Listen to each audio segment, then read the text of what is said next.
एक नेक व्यक्ति तहज्जुद की नमाज पढ़ने के लिए रात के सन्नाटे में अपने घर से मस्जिद की ओर निकला। चारों तरफ गहरा अंधेरा था। रास्ते में चलते हुए उसे ठोकर लग गई और वह गिर पड़ा। उसके कपड़े मैले हो गए।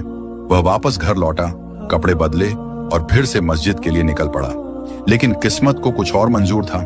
रास्ते में फिर ठोकर लगी और वह दोबारा गिर गया।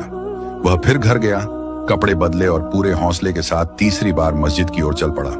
इस बार जब वह घर से बाहर निकला तो देखा कि दरवाजे पर एक आदमी हाथ में चिराग खड़ा है। उस व्यक्ति ने पूछा, आप कौन हैं?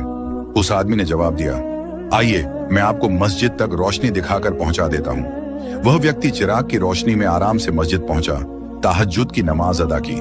जब नमाज पढ़कर बाहर निकला तो देखा वही आदमी फिर चिराग लिए खड़ा है। उसने उसे उसी रोशनी में घर तक पहुंचा दिया।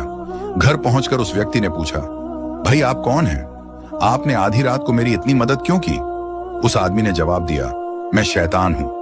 वह व्यक्ति हैरान रह गया और बोला, शैतान तो इंसान को नमाज से रोकता है और तुम मुझे मस्जिद तक छोड़कर आए? शैतान ने कहा, मेरी मजबूरी थी। जब तुम पहली बार नमाज के लिए निकले और गिर पड़े तो तुम्हारी उस तकलीफ की वजह से अल्लाह ने तुम्हारे सारे गुनाह माफ कर दिए।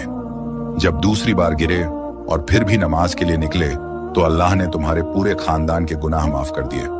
अब अगर तीसरी बार भी तुम गिर जाते तो मुझे डर था कि अल्लाह कहीं तुम्हारी वजह से पूरी बस्ती के गुनाह माफ न कर दे, इसलिए मैंने खुद तुम्हें मस्जिद तक पहुंचा दिया।